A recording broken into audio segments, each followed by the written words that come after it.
Now that I have two mostly flat faces, I should be able to glue these up into one piece.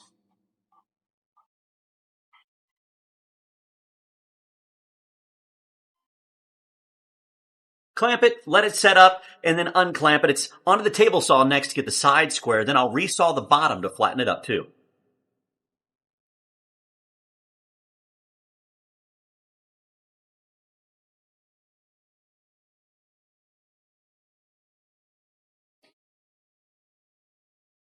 The chop saw squares up the other edges. So I took some time to set this up. I've got my piece of oak clamped in here. I'm going to use the straight edge of my table saw and this piece of scrap wood as a second straight edge. This gets everything spaced out just the way I want it so I can go and plow out the inside of this with my router. I'll show you. This is the kind of repetitive process that a CNC would help with. I'm using a cove bit here and lowering the bit a little bit at a time, going around two sides. Then I'll flip it and repeat the process for the other two sides.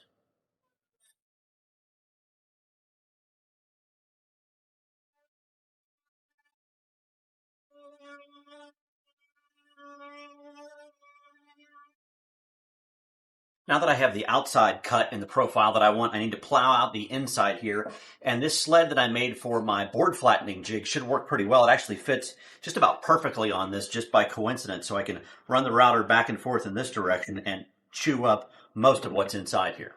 Again, it's another slow, tedious process, lowering the bit a little bit at a time. This time it's a straight cutting bit.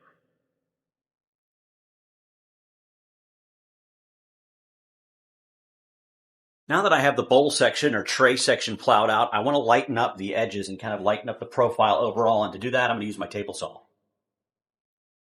I cut in the bevel on all four sides, even though I only show the long sides here on camera. After that, I used a round over bit to clean up the top edges. You can see where I nicked the edge with the router bit. I was able to clean up most of that with sandpaper.